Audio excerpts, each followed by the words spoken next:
नमस्कार। गर्व से कहो हम हिंदू है हे म्हणणं काही वर्षांपूर्वी पाप पुण्याच्या भाषेत तोललं जायचं। आज परिस्थिती बदलली, पण हिंदुत्वाचा पुरस्कार करणाऱ्यांची जी स्थिती, त्या लढवय्या हिंदुत्वाचा पुरस्कार करणाऱ्यांची जी स्थिती आज आहे, त्याचा आढावा आपण कधी घेतो का? काही वर्षांपूर्वी हिंदू दहशतवाद हा शब्द कॉइन करण्याचा, हा शब्द रूढ करण्याचा प्रयत्न कोणी बरं केला होता? आठवतंय? काँग्रेसच्याच लोकांनी। अहो, चिदंबरम तर आहेच, पण आपले सोलापूरचे शिंदे यांची मुलगी आज खासदारकीला उभी आहे। या सर्वांनी हिंदूंना दहशतवादी ठरवण्याचा पूर्ण प्रामाणिक प्रयत्न केला होता। आज या हरामखोरपणा विरोधात जे कायम लढले, त्याकरता त्यांचा जो लढवय्या बाणा आहे तो त्यांनी डाव्यांमधूनच शिकून आलेले, डाव्यांच्या संगतीत राहून बँकेत मॅनेजर पदापर्यंत नोकरी करून 15 वर्ष नोकरी करून नंतर वकिली व्यवसायात येऊन ज्या व्यक्तींनी अगदी तुरुंगात जाऊनही आपला हिंदुत्ववाद सोडला नाही, त्या व्यक्तीची आजची स्थिती काय आहे तुम्हाला कल्पना आहे? तुम्हाला कदाचित लक्षात येत नसेल मी कोणत्या विषयाबद्दल बोलतोय। हो, माझा विषय आहे दाभोळकर हत्याकांड खटला। नुसता खटला नाही, तर या खटल्याच्या निमित्ताने हिंदुत्वावर जो आक्रमक हल्ला करण्याचा प्रयत्न या सर्व लोकांनी केला, तथाकथित पुरोगामी लोकांनी केला, त्या सगळ्याच विषयांचा आढावा आपण घेणार आहोत। आणि त्याकरता ह्या विक्टिम ठरलेले, या सगळ्या हिंदुत्व विरोधी कारवायांचे, षडयंत्राचे लढवून त्या या सर्वांविरोधात लढणारे, या लढवय्याला विक्टिम ठरवणाऱ्या या सगळ्या लोकांच्या विरोधात या ॲडव्होकेट संजीव पुनाळकर यांच्याशी आज आपण संवाद साधणार आहोत, आणि तो पण अगदी रोखठोक। संजीवजी, तुमचं स्वागत आहे। तुमची थोडी वेगळी ओळख करून देण्याचा प्रयत्न मी केला, जो कदाचित अनेकांना आपल्या माहीत नाही, तो म्हणजे तुम्ही डाव्यांच्या संगतीत होतात। तुम्ही डाव्यांबरोबर अनेक वर्ष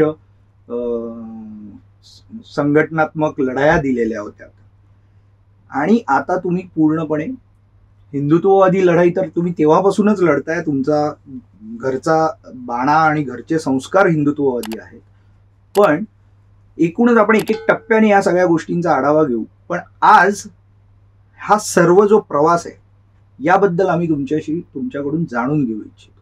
तर सर्वप्रथम तुमची पार्श्वभूमी, थोडक्यात तुम्ही कुठून हा तुमच्यातला लढवय्या बाणा सुरू झाला, याबद्दल आम्हाला आधी सांगा।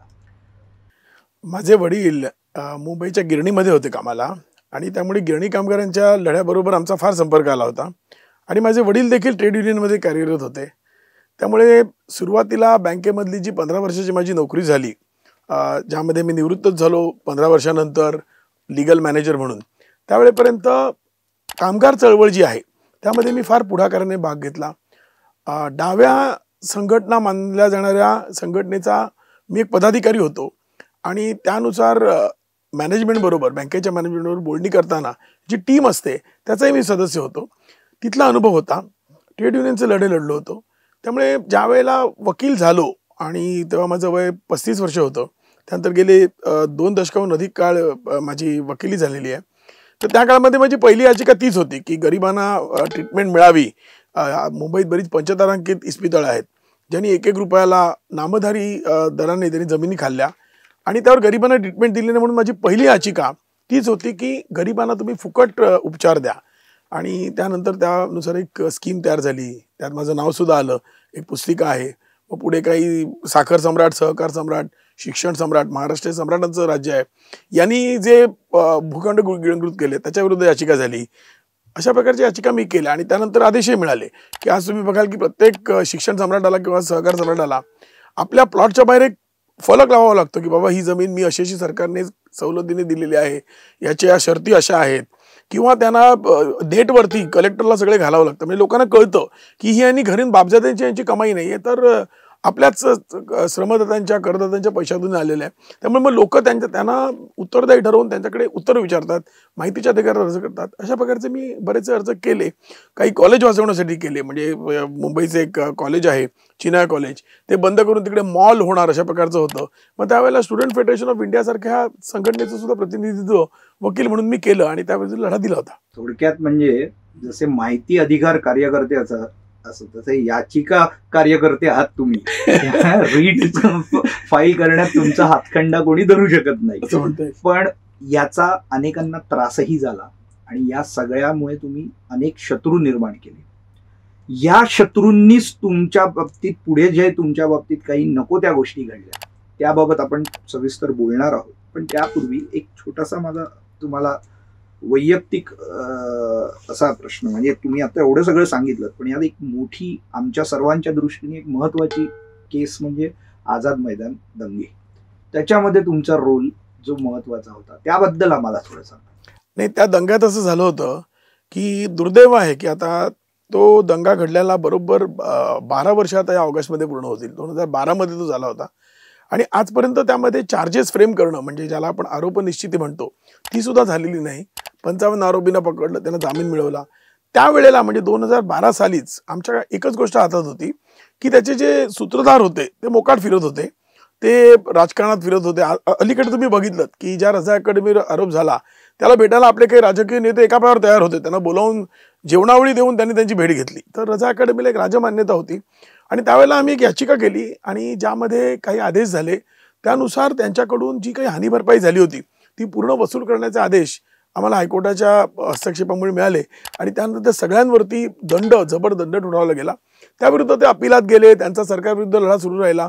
परंतु तत्कालीन जे सरकार होतं 12, 13, 14 मध्ये तुम्हाला आठवत असेल की केवळ रमजान आहे म्हणून त्यांना अटक नाही करायची अशा स्वरूपाचं तत्कालीन मुख्यमंत्र्यांचं धोरण होतं 12 सालच्या आयुक्तांचं, पोलीस आयुक्त अरूप पटनायकांचं म्हणणं होतं. त्यामुळे त्यांना अटक करायलाच मुळात 10 दिवसांचा विलंब त्यावेळेच्या काँग्रेस सरकारने लावला होता.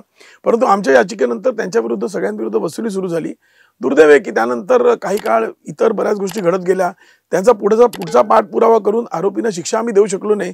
त्या प्रकरणामध्ये पीपी दुसरे होते, म्हणजे त्या दृष्टीने थोडासा विलंब शासनाकडनं झाला.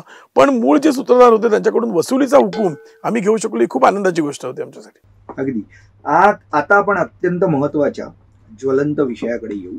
येत्या 10 तारखेला दाभोळकर हत्याकांडाचा निकाल अपेक्षित आहे. तो आता येईल नाही येईल हे निवडणुकांच्या सगळ्या वातावरणात सगळं डोलायमान सांगितलं, पण तरी तारखेवाईज तारीख पे तारीखच्या सिरीजमध्ये हा निकाल अपेक्षित आहे. पण दाभोळकर हत्याकांडाचा जो एकूण सगळा प्रवास आहे ह्यात जे काही टप्पे घडलेले दिसत आहेत त्यात पोलीस तपासात जी दिशा वारंवार बदललेली, वारंवार त्यांच्याकडून काही मोठ्या चुका समोर आणल्या गेल्या, ह्या सगळ्या म्हणजे ह्या कथानकाचं जे काही तुम्ही एक वकील म्हणून आणि या सगळ्या ह्याच्यात तुम्हाला सुद्धा जेलवारी करावी लागली, या सगळ्याचा अनुभव, तुमचा व्यक्तिगत अनुभव कसा आहे? व्यक्तिगत अनुभवाचं म्हणाल तर आज सुद्धा त्याचा निकाल न लागल्यामुळे माझ्या प्रतिक्रियेवर काही बंधनं आहेत, कारण न्यायालयाकडे ते प्रकरण आहे. पण तरी मी एक सांगतो की या प्रकरणातले काही जे मुद्दे असे आहेत की जे सर्वमान्य आहेत. त्यातला पहिला मुद्दा असा आहे की दाभोळकर कुटुंबियांकडनं हे प्रकरण जेवढं लांबवता येईल तेवढं लांबवण्याचा प्रयत्न झाला. वारंवार या प्रकरणावर स्टे आणला गेला आणि हे प्रकरण सुरूच नाही झालं मुळात. म्हणजे 2021 पर्यंत पहिली अटक 2016 मध्ये झाली होती. 5 वर्षाची ट्रायलच त्यांनी चालू दिली नाही आणि मुळात याचं आरोपींचं काही ऐकूनच त्याच्यामध्ये घेतलं गेलं नाही की बाबा यांना ट्रायल लवकर चालवायचे आहेत. दुसरं, ज्या प्रकारे आरोपी बदलत गेले, पहिल्यांदा 2 व्यक्ती होत्या, नंतर अजून 2 व्यक्ती आल्या, मग अजून 2 आल्या, अशा प्रकारे 6 वेगवेगळ्या आरोपींची नावं याच्यामध्ये घेतली गेली. हा एक विक्षिप्त प्रकार होता. त्यानंतर या प्रकरणात पहिल्यांदा असं घडलं की कोर्टामध्ये एका साक्षीदाराने साक्ष देताना सांगितलं की मला पडवायला कोणीतरी येत होतं आणि त्यावेळेला एक व्यक्ती पळून जाऊ लागली, तिला पकडून आणलं आणि मग त्यांनी सांगितलं की मी अनिसचा कार्यकर्ता आहे, मी त्यांचा सचिव वगैरे आहे. तर अशा विक्षिप्त घटना याच्यामध्ये घडल्या. त्यामुळे आता न्यायालय जो निर्णय देईल तो पुराव्यावर आधारित असेल आणि त्याविषयी टिप्पणी आपल्यापैकी कोणीच करता कामा नये. पण या प्रकरणामध्ये एकंदरीत असं दिसून आलं की एकांगी पद्धतीने तपास यंत्रणा वागत होत्या. न्याय यंत्रणा ही आपल्या समोरच्या पुराव्यानुसार काम करते, परंतु तपास यंत्रणांचं वर्तन किंवा काही प्रमाणात काही माध्यमांचं वर्तन सुद्धा अतिशय पक्षपाती राहिलेलं आहे. म्हणजे आता जसं अर्बन नक्षल म्हणून मानल्या गेलेल्या एका वकिलाला अटक झाली, त्याच्यावर प्रचंड लोकांनी रान उठवलं की अशी कशी अटक झाली. आणि स्वतः मी एक वकील असल्याने नावच घेऊन सांगतो की त्या ह्याच्या प्रकरणात, कोरेगाव भीमा प्रकरणामध्ये ज्याला अटक झाली, त्या वकिलाबद्दल मी थेट मत दिलं की नाही, त्याला अटक व्हायला नको होती, चुकीचं झालं असं मला वाटलं एक वकील म्हणून. परंतु जे आमचे विरोधक होते त्यांनी या अटकेचं स्वागत सुद्धा केलं, त्यापूर्वी काहींनी त्या अटकेची मागणी सुद्धा केली. पण या प्रकारे दोन न्याय लावण्यामध्ये ज्यांना आपण विचारवंत म्हणतो अशांनी बऱ्याच जणांनी म्हणजे आपले खरे रंग त्यावेळेला दाखवून दिले असं मला वाटतं. म्हणजे ज्याला आपण पुरोगामी महाराष्ट्र वगैरे म्हणतो, त्यांनी या ठिकाणी पूर्णपणे या पुरोगामित्व म्हणजे काय याचाच खरं म्हणजे विचार करायची वेळ आलेली आहे. पुरोगामित्वाच्या नावाखाली एक असा फॅसिस्ट चेहरा जो आहे या सुधारकांचा, तो पुढे आलेला आहे की तुम्ही आमचं ऐकत नसाल तर आम्ही तुम्हाला धडा शिकवू, अशा प्रकारची एक एककल्ली कॅम्पेन चालवण्यात आली. आणि वाईट फार वाटतं की फार मोठ्या गर्जना केल्या गेल्या, उच्च न्यायालयात याचिका झाल्या, आणि नंतर ज्या वेळेला ज्यांनी याचिका केल्या त्यांची साक्ष झाली तर त्यांनी सांगितलं याचिकेत दिलेलं कुठचंच विधान सत्य असं मी सांगू शकत नाही, अशा प्रकारचं त्यांनी साक्ष तिकडे दिली की मला माहीतच नव्हतं, माझ्या वकिलांनी सांगितलं आणि मी लिहिलं. आणि एका याचिकाकर्त्यांनी त्यांच्या कुटुंबियांपैकी त्यांनी तर साक्ष देण्यासाठी सुद्धा येण्याचं नाकारलं, येणार नाहीत म्हणून सांगितलं. म्हणजे या प्रकारचा न्यायालयाविषयीचा जो दृष्टिकोन होता तो काही बरोबर नव्हता असं मला वाटतं. म्हणजे न्यायालयावर सुद्धा या प्रकरणामध्ये अन्याय झालेला आहे की न्यायालयाने प्रयत्न केला न्याय देण्याचा, परंतु त्याचा कसा दुरुपयोग करता येईल हे पाहिलं गेलं. अर्थात प्रकरणात काय होणार आहे हे प्रकरणाच्या पुराव्यांवर आहे आणि त्याबद्दल मी बोलणार नाही, परंतु त्यांचं जे वर्तन न्यायालयातलं होतं ते अत्यंत गैर होतं. म्हणजे आपण पाहतो बऱ्याचदा मोठ्या गुंडांच्या केसेस असतात की जिकडे साक्षीदारांना इन्फ्लुएन्स करण्याचा किंवा प्रभाव टाकण्याचा प्रयत्न होतो, इकडे म्हणजे मृताच्या नातेवाईकांकडून भेटण्याचा प्रयत्न झाला, ही फार विक्षिप्त गोष्ट त्यामध्ये सिद्ध झाली. खरं म्हणजे मी आता तुमच्या या सगळ्या म्हणण्यातून एक विरोधाभास किती महत्वाचा, पण की ज्या व्यक्तीची हत्या झाली त्या व्यक्तीच्या नातेवाईकांनी न्याय लवकर मिळावा म्हणून गोष्टी करणं गरजेचं असताना तुमच्या म्हणण्यानुसार की तो न्याय लांबवण्यात त्यांचा प्रमुख वाटा आहे हे समोर आणि हे आम्हीही पाहत आलोय, बघत आलोय. दुसरा एक ह्याच्याशी संबंधितच महत्वाचा प्रश्न म्हणजे तुम्ही दोन खटल्यांमध्ये वकील आहात, एकतर दाभोळकर हत्याकांड आणि मालेगाव बॉम्बस्फोटाच्या. आता मगाशी जे आपण हिंदुत्वाचा उल्लेख केला आणि तुमच्या जुन्या शत्रूंचा निर्माण केला, तर या सगळ्या दोन्ही खटल्यांची जर तुलना केली आणि या खटल्यांमधल्या गोष्टींचा क्रमवार रचना जर आपण पाहिली, तर या सगळ्यामध्ये या तुमच्या शत्रूंचा वाटा किती असू शकतो? कधी वाटतं की निश्चित असू शकतो. काही कोर्टापुढे कागदपत्र सादर झाली आहेत, त्यावर अजून निर्णयाचा असल्याने मी आता बोलणं टाळतोय. पण एक नक्की घडलं होतं की मालेगाव स्फोटामध्ये ज्या प्रकारची टीका आम्ही केली आणि जे त्यामधले अधिकारी होते, या प्रकरणामध्ये जे काही साक्षी पुरावे आलेले आहेत आणि जी आरोपींची निवेदनं आली आहेत त्यामध्ये त्यातल्या काहींची नावं आणि भूमिकाही आलेल्या आहेत. आता न्यायालय त्याच्यावर विचार करील. परंतु मालेगाव स्फोटामध्ये सुद्धा मला आठवतं की मी 4 आरोपींसाठी होतो 12 पैकी. त्यापैकी 3घांची निर्दोष मुक्तता झाली, दोषमुक्ती झाली. एकाची केस किंवा खटला मी अजून चालवतो आहे. आणि त्यामध्ये वारंवार जे अधिकारी आहेत ATSचे त्यांच्याकडून वारंवार या गोष्टी आम्ही पाहतो की कशा प्रकारचं त्यांनी हिंदू दहशतवादाचा सिद्धांत मांडला. आणि त्यातले बरेच अधिकारी त्यानंतर या प्रकरणाच्या तपासात सुद्धा, दाभोळकर प्रकरणात सुद्धा होते, हे न्यायालयाच्या समोर आम्ही आणलेलं आहे. नाही, पण आता मला एक प्रश्न यातून पडतो की मी जसं मुद्दाम शत्रू हा शब्द वेगळ्या अर्थाने वापरण्याचा प्रयत्न केला. माझा म्हणण्यामागचा एक असं आहे की या ज्या यंत्रणा आहेत या खरोखर राजकीय दबावाने किंवा राजकीय नेत्यांच्या प्रभावाखाली काम करतात का? आणि जर करत असतील, जर आपण न्यायालयाबाबत आपण तसं कोणतेही मत मांडू शकत नाही, पण यंत्रणांबाबत आपण या निश्चित बोलू शकतो. जर त्या तशा करत असतील तर जेव्हा सरकार बदलतं, आपल्या हिंदुत्ववादी सरकार जेव्हा स्थापन होतं, मग तेव्हा या गोष्टींमध्ये बदल का झाला नाही? एक निश्चित आहे की बदल एकाच प्रकारचा झाला की यंत्रणामध्ये जे अधिकारी होते त्यांना थोडीशी भीती वाटू लागली की आपल्या विरुद्ध दाद मागितली जाईल, जी पूर्वी नव्हती. परंतु यंत्रणा आपल्या भारतामध्ये म्हणतो आपण की स्टील फ्रेमवर्क आहे, त्यानुसार तुम्ही CBIचा विचार करा किंवा ATSचा विचार करा. आताच पहा की ज्यांची काही नावं येत आहेत मालेगाव स्फोटात सुद्धा, त्या अधिकाऱ्यांची जवळपास 35 ते 40 वर्ष मुंबई आणि ठाण्याच्या बाहेर कुठे बदली झाली नव्हती, आणि झालीच तर एखाद्या परमबीर सारख्या अधिकाऱ्यांची पुण्याला झाली, आणि तिथे त्यांनी बरेच काही गोष्टी घडवल्या आणि ते इथं आले. त्यामुळे आपण पाहतोय की काही अधिकारी जे आहेत, जे चांगले अधिकारी आहेत, उत्तम अधिकारी आहेत, ज्यांनी खूप काम केलेलं आहे, ज्यांनी खरोखर जीवाची बाजी लावून ते देशासाठी लढले आहेत, असे अधिकाऱ्यांची जर तुम्ही यादी काढलीत, अगदी म्हणजे तुम्ही 26/11च्या हल्ल्यामध्ये काही शहीद झालेल्या व्यक्ती होत्या त्यांचं पाहाल, म्हणजे मी करकरेच्या व्यतिरिक्त इतरांविषयी बोलतोय, की त्यांची कुठे कुठं पोस्टिंग महाराष्ट्रात झाली तर तुम्ही पहा. आणि ज्यांवर ATSचा आरोप आला ते अधिकारी कायम मुंबई आणि ठाणे या दोन त्याच्यापर्यंत पोस्टिंग घेऊन बसले होते, आणि त्यांची एक स्वतःची व्यवस्था आहे. आणि राजकीय व्यवस्थेला मला असं म्हणावंसं वाटतं की दुर्दैवाने त्यांच्यावर अंकुश ठेवणं कठीण जातं, आणि स्वतंत्रपणाने अधिकारी वागत असतात.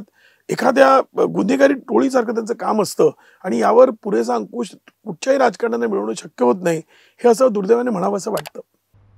अत्यंत स्फोटक विधान म्हणता येईल आणि गंभीर हे आहे. कारण आता जो आरोप मोदी सरकार आणि यांच्यावर होतो, आता जी काही शिंदे फडणवीस सरकार आहे त्यांच्यावरही असे आरोप होतात की हे यंत्रणांवर दबाव आणतात. म्हणजे ईडी असेल, नाहीतर CBI असेल, आणखीन इन्कम टॅक्स असेल, किंवा अगदी निवडणूक आयोगाला सुद्धा आता तर राजकारणाची हवा एवढी गरम आहे की वाटेल ते आरोप होत आहे. पण तुम्ही जे म्हणताय यातून असं एक चित्र निर्माण होत आहे की आधीच्या वेळ म्हणजे पूर्वी हा प्रभाव नक्की होता, आणि त्या ह्याने या सगळ्या अधिकाऱ्यांनी हिंदू दहशतवाद ठरवण्याकरता पूर्ण प्रामाणिक प्रयत्न केले.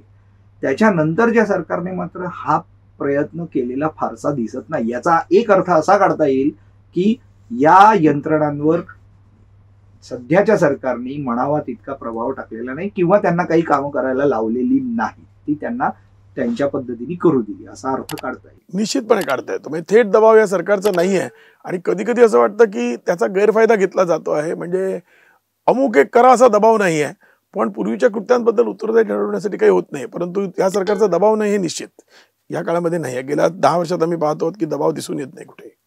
पण एक वकील जो संबंधित खटला लढवतोय त्याला त्याच खटल्याच्या अनुषंगाने अटक केली जाते, ही मला वाटतं एक वेगळी घटना घडली, आणि त्याच्यानंतर परत तुम्ही मुक्त झालात.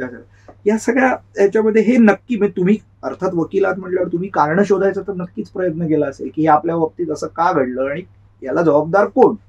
आमचा हा प्रश्न आहे, याला जबाबदार कोण? याच प्रकरणामध्ये असं घडलं होतं की वारंवार एक ज्या खोट्या सिद्धांतावर ते केस नेत होते पुढे, त्यातला खोटेपण आम्ही उघडकीला आणत होतो. म्हणजे पहिल्यांदा त्यांनी 4 व्यक्तींची नावं आणली, त्याला पकडू असं म्हटलं. ते साधे बिचारे वृत्तपत्राकडे मुलं होते, आम्ही ते उघडकीला आणलं. एक व्यक्ती होती कोल्हापूरची, ज्यांनी चांदीचा गैरव्यवहार केला होता, आणि ती म्हणजे कोल्हापूर अंबाबाईची त्यांनी चांदी खाल्ली होती त्या महालक्ष्मी मंदिरातली. तर त्यांच्या विरुद्ध आम्ही पुरावे आणले, आणि त्यांची साक्ष कशी खोटी आहे दाखवलं. त्यानंतर निरपराधींचा छळ होत होता, त्यांच्या बाजूने आम्ही उभे राहिलो.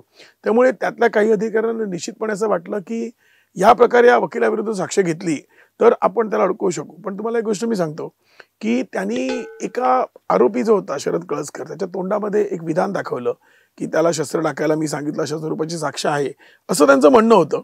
आणि त्यानंतर सुद्धा मी शरद कळसकरचा इतर प्रकरणामध्ये माझ्याकडे जो वकालतनामा होता, वकीलपत्र होतं, ते काही मी सोडलं नाही. ज्या नालासोपारा प्रकरणापासून याची सुरुवात झाली होती त्यातल्या 12 आरोपींपैकी 7 जणांचं वकीलपत्र माझ्याकडे अद्यापही आहे, आणि त्यातल्या दोघांचे जामीन सुद्धा हायकोर्टाकडनं मी करून घेतलेत. त्यामुळे ते केल्यामुळे मी केसमधून बाहेर निघेन किंवा ती सोडून देईन किंवा पळ काढीन असं मी काही केलं नाही, आणि तसं मी कधी करणार नाही. म्हणजे त्यांनी तेवढ्या केस पुरतं, दाभोळकर केस पुरतं माझ्यावर एक बंधन आलं की आरोपी झाल्यानंतर मला ती केस चालवता आली नाही. आणि तुम्ही म्हटल्याप्रमाणे ही खरं आहे की त्याच प्रकरणात वकिलाला अटक होण्याचं हे पहिलंच प्रकरण आहे. आणि दहशतवादी म्हणून वकिलाला काही असे प्रकरण आहेत, जसं शाहिद आझमी होता, त्याला प्रथम दहशतवादी म्हणून अटक झाली, मग तो वकिली शिकून वकील झाला. परंतु मी मालेगावची केस केली होती, मडगाव स्फोटामध्ये मी काम पाहिलं होतं. सोहराबुद्दीनचे प्रकरण होतं ज्यामध्ये अमित शहा आरोपी होते आणि वंजारा होते, त्यामध्ये वंजारासाठी मी हायकोर्टामध्ये काम पाहिलं होतं. त्यानंतर मोहसिन शेख खून खटल्यामध्ये मी धनंजय देसाईंसाठी काम पाहिलं होतं. त्यामुळे या केसेस मी बऱ्याच केल्या होत्या. ठाणे ब्लास्टमध्ये पाहिलं होतं, ठाणे स्फोटामध्ये. त्यामुळे अशा प्रकारच्या केसेस करत असताना मी एक वकील होतो. या प्रकारे गुंतवल्यानंतर बाकी केसेस काही मी सोडल्या किंवा त्यापासून मी दूर झालो, यामध्ये त्यांना यंत्रणांना निश्चितपणे अपयश आलं असंच म्हणावं लागेल. मला ते दूर करू शकले नाहीत. थोडक्यात काय तर खुनाच्या कटात सामील असणारा दहशतवादी अशी एक तुमच्यावर टॅगलाईन लावली गेली होती, जी आता पूर्णपणे परत पुसली गेली. हा जो काही खेळ वकील नेहमी स्वतःच्या आशिलाला वाचवण्याकरता असे सगळे खेळी खेळत असतात, तेव्हा वकिलाच्याच बाबतीत असे यंत्रणा खेळ करते, तेव्हा त्याला तोंड देणं आणि त्याच्यातून सही सलामत परत बाहेर पडणं, एक तुम्ही यातही कौशल्य हासिल केलं असं नाही. यात कौशल्य म्हणण्यापेक्षा भाग असा होता की न्यायालयाने मला जामीन दिला. म्हणजे या ज्यावेळेस दहशतवादाचा शिक्का मारला जातो त्यावेळेला माणूस 4-4, 5-5 वर्ष आतमध्ये राहतो. पण माझ्या बाबतीत सुदैवाने न्यायालयाने दखल घेतली आणि सांगितलं पुरावा नाही आहे, आणि जो काय पुरावा आहे तो अगदी तुमच्या म्हणण्याप्रमाणे सत्य मानून चाललं तरी त्या पुराव्याची जी झेप आहे ती पुरावा नष्ट करण्यात रोल होता एवढाच आहे. त्याच्या पलीकडे गुन्ह्यात कुठेही रोल नसताना तुम्ही का पकडलं असा प्रश्न न्यायालयाने उपस्थित करून मला जामीन दिला. आणि अशा प्रकारे 42 दिवसात जामीन मिळवून बाहेर येणारा मी भारतातला पहिलाच व्यक्ती आहे ज्याच्यावर दहशतवादाचा आरोप झाला आणि 42 दिवसामध्ये त्या व्यक्तीला जामीन मिळाला. म्हणजे त्या अर्थाने त्या यंत्रणेला जी माझ्या मागे लागली होती तिला एक चपराक होती, म्हणजे न्यायालयाने दिलेली एक चपराक होती असं म्हणायला काही हरकत नाही. थोडक्यात काय तर सुशील कुमार शिंदेसारख्या नेत्यांनी हिंदू दहशतवाद जो रंगवण्याचा, भगवा दहशतवाद जो रंगवण्याचा प्रयत्न केला होता तो त्यांच्या हाताखालच्या यंत्रणांनी प्रत्यक्षात आणण्याकरता प्रचंड धडपड केली. पण अर्थात ते अपयशी जरी ठरले असले तरी या संपूर्ण प्रकरणाचा प्रभाव या निकालावर कसा पडू शकतो असं काही एक नाही. निकालाच्या बाबतीत म्हणाल ना तर न्यायालय निपक्षपातीपणेच वागतं. 2 गोष्टी तुम्हाला स्पष्टपणे सांगतो की न्यायालयावर सगळ्यांचा विश्वास आहे, ते केवळ न्यायालयाची भीती आहे किंवा न्यायालय काहीतरी कारवाई करतील म्हणून नाही. तर आतापर्यंतचा इतिहास असा आहे की न्यायालयाने निपक्षपाती भूमिका घेतल्याचं वेळोवेळी दिसतं. म्हणजे ज्या वेळेला काँग्रेसचं सरकार होतं त्यावेळेला सुद्धा मडगाव बॉम्बस्फोटामध्ये चिदंबरम यांच्यावर ताशेरे मारून 2013 मध्ये, डिसेंबर 2013 मध्ये आरोपींची निर्दोष मुक्तता झाली. त्याचबरोबर ज्यांनी चुकीचं केलंय, ईश्वरी न्याय सुद्धा एक असतो. मालेगाव प्रकरणामध्ये ज्यांनी प्रचंड छळ आरोपींचा केला होता, NIA कडे तपास गेल्यावर वेगवेगळ्या प्रकारचे खोटे पुरावे तयार केले, ते एक अधिकारी होते अरविंद दिग्विजय नेगी.